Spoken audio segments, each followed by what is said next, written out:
अडानी मामले में सुप्रीम फैसला। सुप्रीम कोर्ट ने जांच कमेटी का किया ऐलान। 6 सदस्यीय कमेटी करेगी जांच। सेबी सौंपे 2 महीने में रिपोर्ट।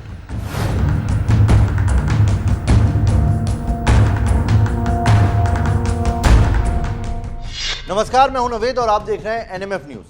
अडानी हिंडनबर्ग मामले में सुप्रीम कोर्ट ने बड़ा फैसला दिया है। इस मामले की जांच के लिए सुप्रीम कोर्ट ने एक्सपर्ट कमेटी का गठन करने का ऐलान किया है। सुप्रीम कोर्ट ने इसके लिए 6 सदस्यीय एक्सपर्ट कमेटी का गठन करने का ऐलान किया।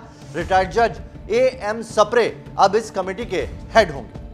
अडानी मामले पर आई याचिकाओं की सुनवाई कर रही chief justice DY Chandrachud, justice PM Narasimha और जेबी पारदीवाला की बेंच ने गुरुवार को एक्सपर्ट कमेटी बनाने के आदेश जारी कर दिए हैं। इस जांच कमेटी की अध्यक्षता रिटायर्ड जज एएम सप्रे करेंगे और उनके अलावा इस एक्सपर्ट कमेटी में ओपी भट्ट, नंदन नीलेकणी, एमवी कामत और सोमशेखर सुंदर सेन शामिल होंगे। वहीं सेबी जो जांच कर रहा है वो भी जारी रहेगी और सुप्रीम कोर्ट ने सेबी को यह आदेश दिए हैं कि वो उसकी जांच रिपोर्ट 2 महीने के अंदर सौंपे। सुप्रीम कोर्ट ने सेबी से स्टॉक्स की कीमतों में हेरफेर की जांच करने को भी कहा है। साथ ही सेबी अपनी जांच के साथ ये भी जांचे कि स्टॉक की कीमतों में कोई हेराफेरी तो नहीं हुई, जैसा कि हिंडनबर्ग ने अपनी रिपोर्ट में इशारा किया था। कोर्ट ने यह भी साफ कर दिया कि एक्सपर्ट कमेटी अपना काम करेगी और सेबी अपना काम करेगा। एक्सपर्ट कमेटी के बनने से सेबी की जांच पर कोई असर नहीं होगा। सेबी अपनी जांच स्वतंत्रता से करती रहेगी। अडानी ग्रुप ने सुप्रीम कोर्ट के इस आदेश का स्वागत किया है। अडानी ग्रुप के चेयरमैन गौतम अडानी ने ट्वीट करके सुप्रीम कोर्ट के फैसले का स्वागत किया। गौतम अडानी ने ट्वीट किया है, अडानी ग्रुप सुप्रीम कोर्ट के फैसले का स्वागत करता है। इस आदेश के बाद तय वक्त में सच सबके सामने आ जाएगा। दरअसल सुप्रीम कोर्ट से टाइम डेडलाइन मिलने से एक तय अवधि में सच सामने आ जाएगा और तमाम आशंकाओं का समाधान हो जाएगा, ऐसा माना जा रहा है। इससे कोर्ट में अलग अलग सवालों के साथ आ रही याचिकाओं पर भी लगाम लगेगी और संसद में उठ रहा बवाल भी शांत होगा। टाइमलाइन से मार्केट को भी लाभ होगा। हिंडनबर्ग की रिपोर्ट के बाद ये सवाल तो कई बार उठे। मार्केट में भी उथल पुथल मची और अडानी ग्रुप के अलावा कोई इंडिपेंडेंट बॉडी इस पर अब तक बिना किसी एजेंडे के नहीं बोली। अब ये इंडिपेंडेंट बॉडी यानी कि एक्सपर्ट कमेटी जब जांच करेगी तो सारे सवालों के जवाब मिल जाएंगे, ऐसा माना जा रहा है। आइए अब आपको बताते हैं कि सुप्रीम कोर्ट ने अपने ताजा आदेश में एक्सपर्ट कमेटी और सेबी को किन पहलुओं पर ध्यान देने के लिए कहा है। एक्सपर्ट कमेटी की गाइडलाइन।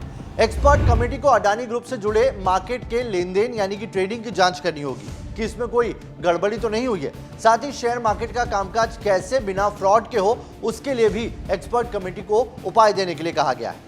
अडानी ग्रुप के शेयर में तेज गिरावट से जुड़े विवादों की जांच भी एक्सपर्ट कमेटी करेगी। हिंडनबर्ग की रिपोर्ट सामने आने के बाद ग्रुप के शेयर्स तेजी से गिरे थे। क्या इसमें कोई बाहरी ताकत काम कर रही थी, उसकी भी जांच एक्सपर्ट कमेटी करेगी।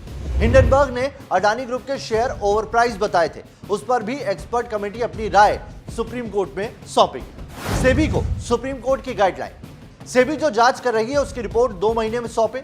सेबी जांचेगी कि अडानी मामले में सिक्योरिटीज कॉन्ट्रैक्ट रेगुलेशन रूल्स के नियम 19A का उल्लंघन हुआ है। क्या मौजूदा कानूनों का उल्लंघन कर स्टॉक की कीमतों में कोई हेरफेर हुआ है, सेबी को यह भी जांचना होगा। सेबी की जांच एक्सपर्ट कमेटी से बिल्कुल अलग होगी, यह भी सुप्रीम कोर्ट ने साफ कर दिया। आपको बता दें कि सुप्रीम कोर्ट ने एक्सपर्ट कमेटी का गठन एक के बाद एक अडानी हिंडनबर्ग मामले में आ रही याचिकाओं की सुनवाई के दौरान किया। इस मामले में अब तक कोर्ट के सामने 4 जनहित याचिकाएं आ चुकी है। याचिका नंबर 1, वकील मनोहर लाल शर्मा ने अपनी याचिका में हिंडनबर्ग रिसर्च के फाउंडर नाथन एंडरसन और भारत में उनके सहयोगियों के खिलाफ जांच करने और एफआईआर की मांग की थी। इसके साथ ही इस मामले पर मीडिया कवरेज पर रोक लगाने की मांग भी इस याचिका में की गई, जिस पर शुक्रवार को ही सुप्रीम कोर्ट ने मीडिया कवरेज पर रोक लगाने की मांग को खारिज कर दिया था। कोर्ट ने साफ कहा था कि वो मीडिया को रिपोर्टिंग से नहीं रोक सकता। याचिका नंबर 2, एडवोकेट विशाल तिवारी ने अपनी याचिका सुप्रीम कोर्ट में जो दायर की उसमें सेस्सी के रिटायर्ड जज की अध्यक्षता वाली एक कमेटी बनाने की वकालत की थी। उन्होंने हिंडनबर्ग रिपोर्ट की जांच की भी मांग की थी। तिवारी ने अपनी याचिका में शेयर प्राइस एकाएक गिरने से लोगों के सड़क पर आने का जिक्र कोर्ट के सामने रखा था। याचिका नंबर 3, वकील जया ठाकुर ने दी हुई याचिका में अडानी मामले में एलआईसी और भारतीय स्टेट बैंक यानी कि एसबीआई पर सवाल खड़े किए थे। उनकी भूमिका पर उन्होंने संदेह जताया। उन्होंने एलआईसी और एसबीआई के अडानी एंटरप्राइजेज में भारी मात्रा में आम लोगों का पैसा लगाए जाने की मांग की थी कि इसकी जांच होनी चाहिए। याचिका नंबर 4, एडवोकेट मुकेश कुमार ने अपनी याचिका में सेबी, ईडी, आयकर विभाग, डायरेक्टोरेट ऑफ रेवेन्यू इंटेलिजेंस से जांच के निर्देश देने की मांग की। मुकेश कुमार ने अपने वकीलों रुपेश सिंह भदौरिया और महेश प्रवीर सहाय के जरिए याचिका दाखिल कराई।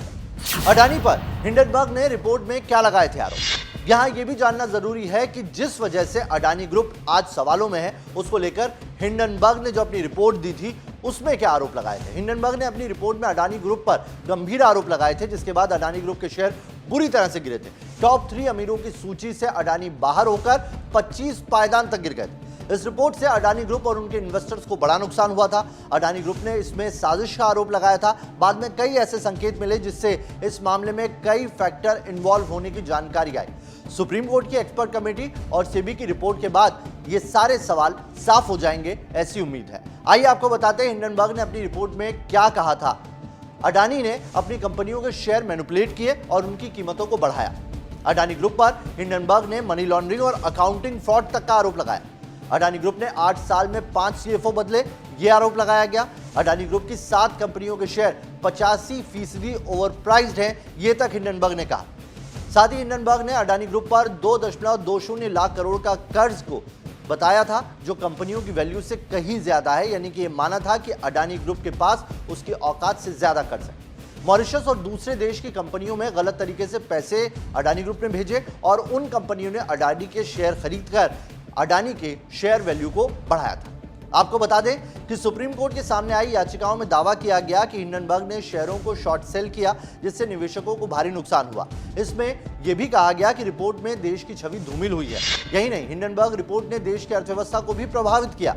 यहीं एक याचिका में तो कोर्ट के सामने यह सवाल तक उठाया गया कि अडानी पर आरोप लगाने वाले हिंडनबर्ग के फाउंडर नेथन एंडरसन सेबी को अपने दावों के सबूत पेश नहीं कर पाए, जो सवाल खड़े करता है। कोर्ट ने माना कि आरोप कई हैं और कुछ अडानी के खिलाफ हैं तो कुछ हिंडनबर्ग के खिलाफ है, लेकिन इन सब के जवाब तभी मिल सकते हैं जब इनकी जांच हो, और इसीलिए सुप्रीम कोर्ट ने एक्सपर्ट कमेटी बनाई ताकि एक तय समय में मामले का सच सबके सामने आए और न सिर्फ मार्केट की उथल पुथल बंद हो, बल्कि इन्वेस्टर्स को भी उनके जवाब मिल सके।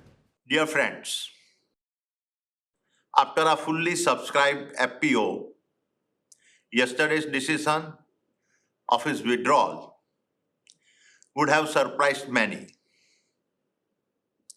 But considering the volatility of the market seen yesterday, our board strongly felt that it would not have been morally correct to proceed with the FPO.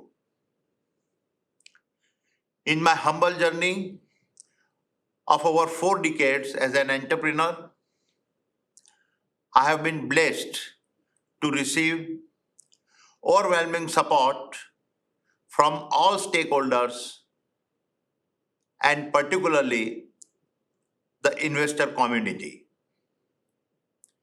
It is important for me to confess that whatever little I have achieved in life is due to the faith and trust reposed by them.